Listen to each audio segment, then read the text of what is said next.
Yeah. So good morning once again. So we are going to just dive deep as I mentioned earlier. So we are going straight back to this project we set up yesterday. Now let me close all these windows and start opening my controllers. Close all documents here. Good. So let me close the views. These are my controllers. Let me pick the first controller, which is the instructors controller. Now let's see what is happening here. Let's see what is happening here. We have an add here. We have an add here. We have a find here. Look at this query. Find. When you come down here, you realize we had the same query here. Repeated. When we come here, we have the same query here. Repeated. When you come back down here, we have the same query here. Repeated. Now, when you take all this, what is happening here, you said, okay, this is just a function I'm calling. But when you look at this function over here, this function is not written by you. This function is an internal function for entity framework.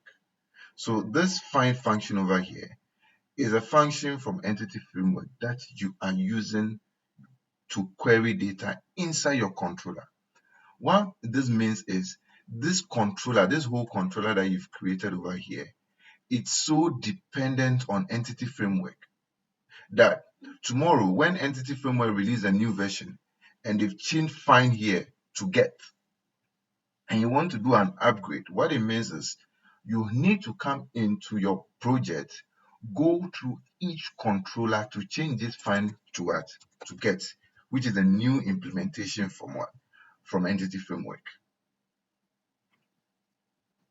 So imagine if you have a very big project and you've written all this find across 200, 500 controllers using this find from entity framework that is so bind to entity framework. What happens? The upgrade is going to be very tedious, and it may sometimes some cases it may be even what very impossible to do. You call a save change here. I'm not I'm not talking about what all the schools are doing because I'm assuming anybody who is watching this has some understanding of all that is happening here. Now you have a save changes here. This save changes is not your function. You didn't write this. This is from entity framework. What happens if entity framework release an update or an upgrade of their framework and they've changed this function name from save changes to maybe save? What happens to your code if you want to upgrade your framework or your persistent framework? That means you're going to go through all your codes, changing this save changes from what? From save changes to what? To save. Now, even with this is just a simple query. This is just a simple query because we are doing CRUD. Now, imagine if you need to find queries using the where clause and all that. For instance, I want to get all instructors that they are their name starts with an S. You're going to write that in this controller. Inside another controller, you may need the same data. And because you've written it inside a controller, you're going to repeat that code inside that same controller. So this is what we want to actually eliminate. This is what we want to refactor to make our code more independent of the persistent framework that you are using.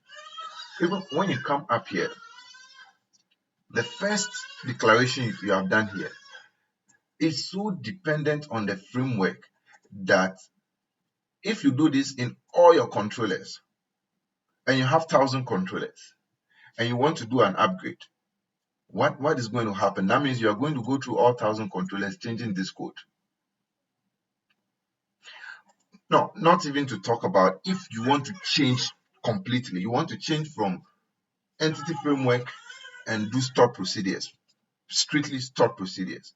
What is going to happen to all this entity framework data that you've banded into your controller?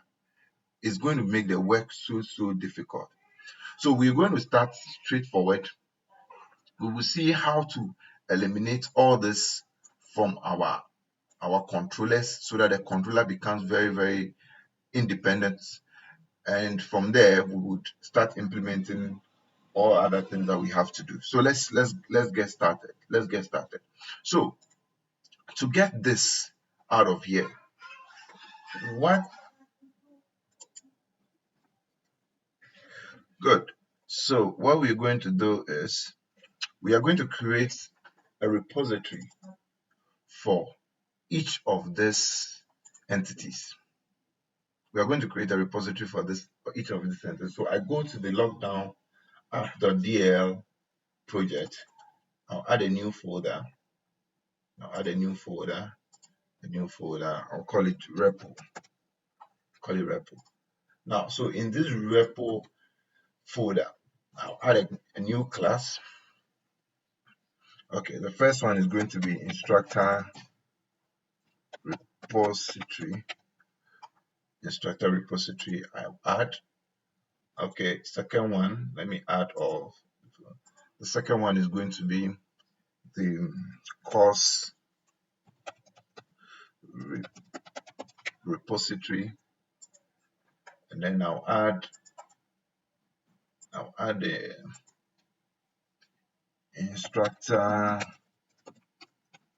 instructor okay, course repository. Good. So all this should be public repositories. It should be public. This should also be public, and this should also be public. So what I'm trying to achieve here, most of the videos you watch or most of the tutorials you read, they try to build a repository from bottom up. But what I want to do is I want us to start from our normal MVC project, look at the problem so that we know the reason why we are doing this. So we look at the problem as we have just realized right now, and then we now refactor to make it proper so that it will be like, okay, you realize this is the problem with this application if the application grows. So what should I do to stop or to mitigate all those issues? So that is what I'm trying to do. That is why you're not seeing me starting from building the repository, building unit of work, and then building the application on top of it. No, I build the application, so we just see that this is our application, but we realize that there are issues with this controller, the way we are writing our queries. So now we are trying to refactor to get it done properly. So we have, how do you call it? We have how many repositories here? We have 3 repositories here. So whatever I'm doing in this controller, I can actually go to do inside my repository. So let me, for instance, this is the instructor repository. I'm not going to type too much code. Let me put a constructor here. Good. So okay, I'm not even need a constructor because I've already initialized this over here. So let me start. So I can say, okay, public return an instructor. Let me call this get instructor. Get instructor instructor by ID. So int, I expect an ID. So what do I do from this DB dot? I'll still use the find. I'll just return this. Return DB dot instructor dot find, and I'll call it an ID. Good.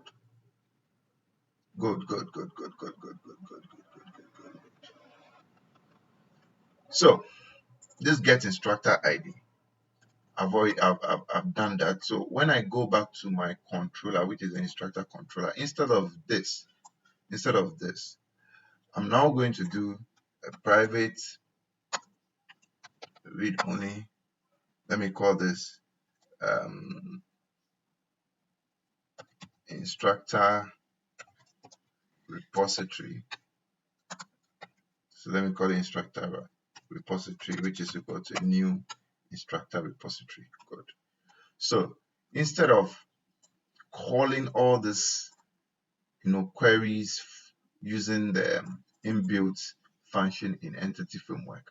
What I'm now going to do is I'm going to do instructor repository dot get by what.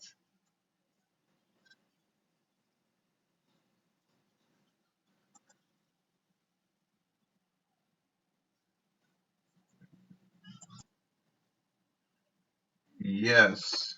So why are we not getting the get here? Let's check instructor repository. Oh, we didn't actually write it here. Where did we write it? We write it in instructor course repository. Sorry.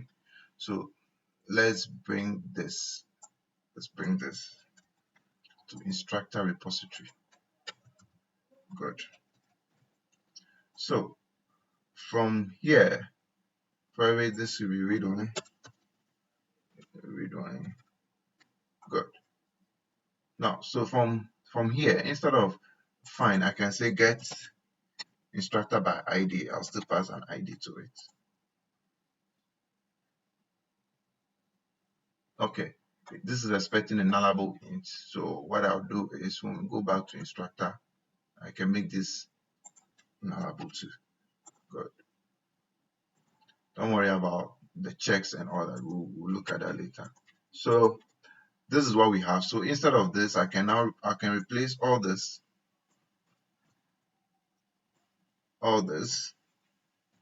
with this two with my own function.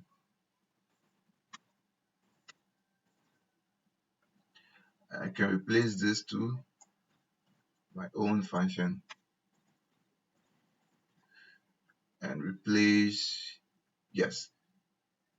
So for now, we've replaced the, how do you call it? We've replaced the find with just a single find statement inside here.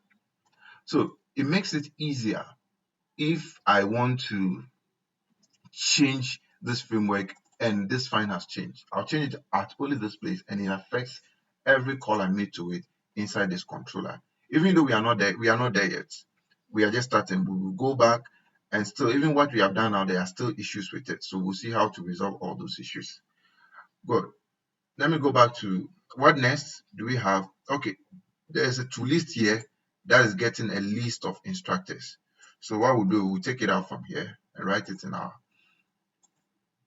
our repository. So what I'm going to do is I'm going to return an I enumerable I enumerable of what instructor call get all instructors. Good. So this is what we are going to do. We are just going to return a list of all instructors. So when we go here, instead of this, what are we going to do? We are going to do instructor repository dot what get all instructors. Perfect. So we've taken the query out from here. Now the save changes here. Save changes. What are we going to do? I'm going to move it into my instructor repository. I'll call this one public int save, and then what I'll do is just return this. Good. So when I go back to all the save changes, I'm just going to call instructor repository dot save. Good.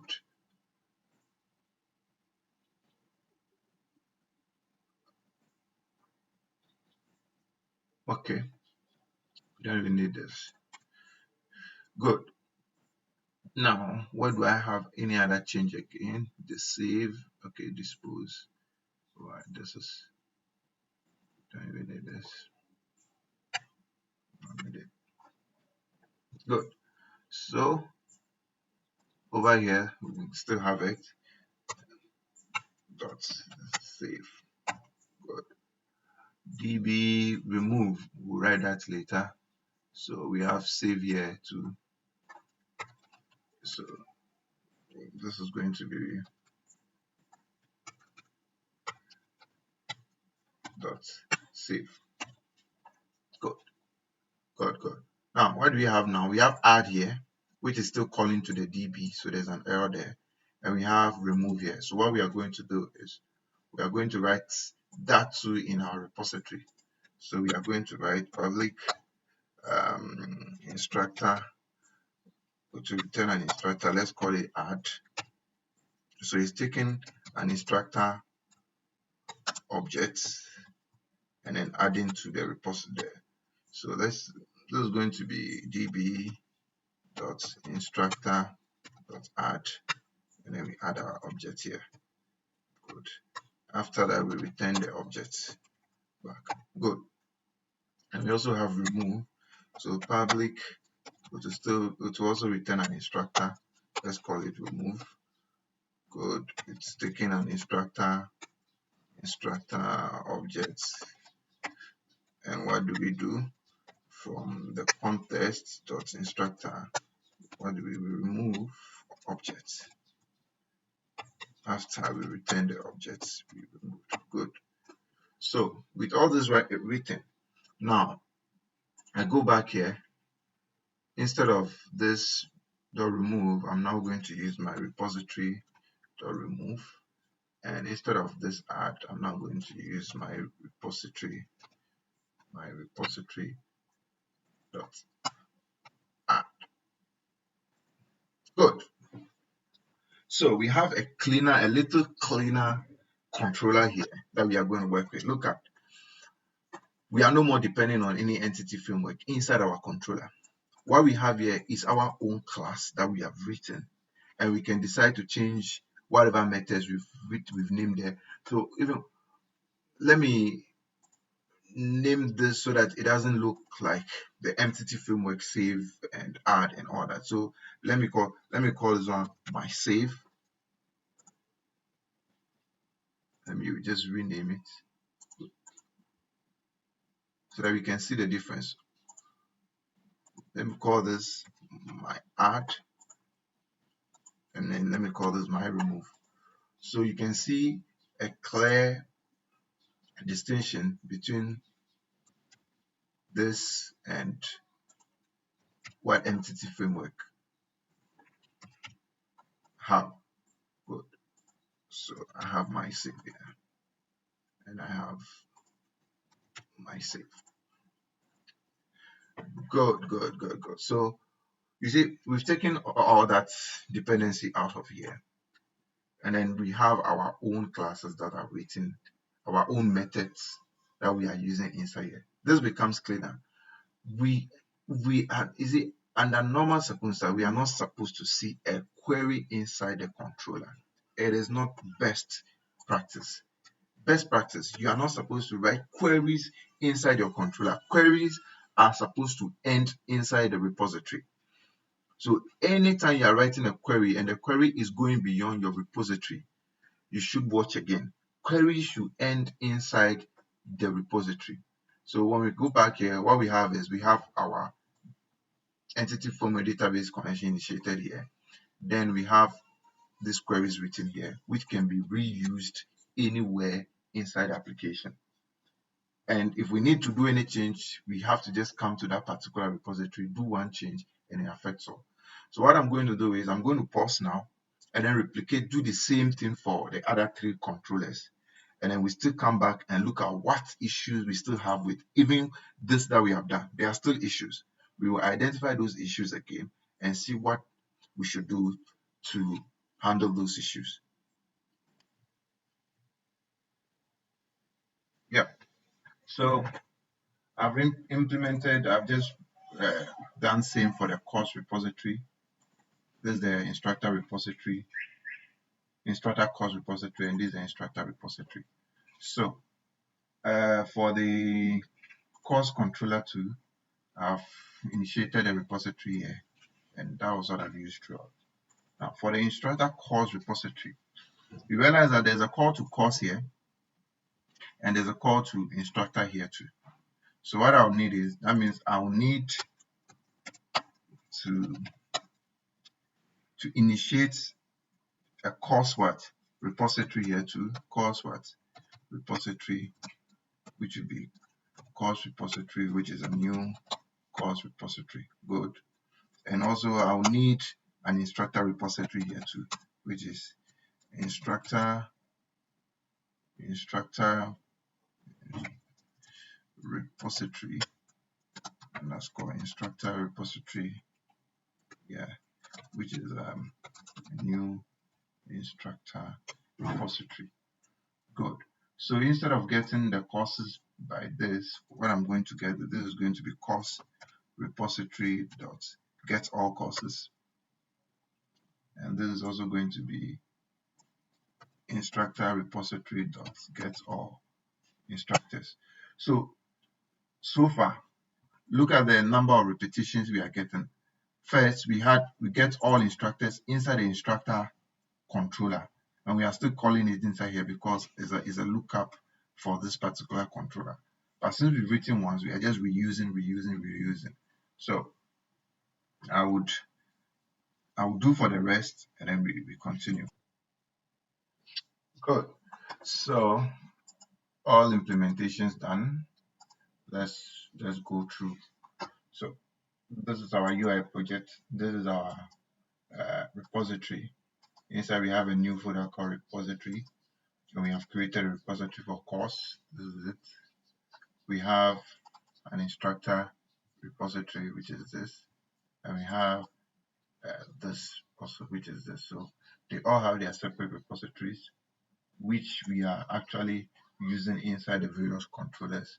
So when we open the course controller, it has initiated its own repository here and calling whatever functions are defined there and available for you to use throughout the project. Same for the instructor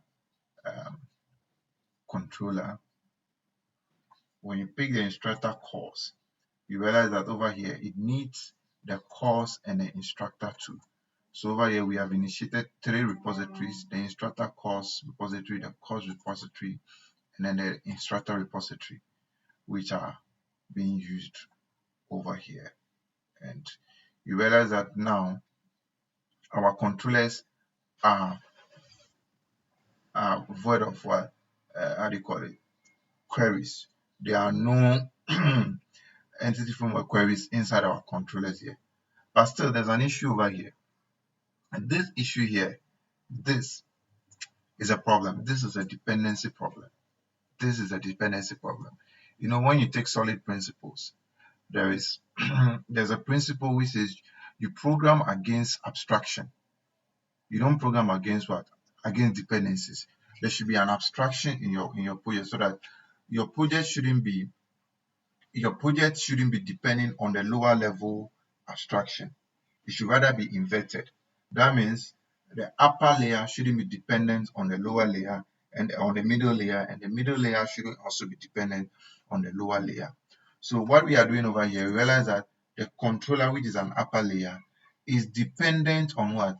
On the middle layer or the lower layer, which is our repository by all this initiative. If you want to really point this out, anytime you have this new keyword, new thing happening, that means there are so many dependencies and it's not a best way to program. So what we are going to do is, in the next, we are going to implement an IOC container and use that to do a constructor injection over here, so that we can take out all these dependencies and make our controllers more independent. So watch out for the next. Thank you.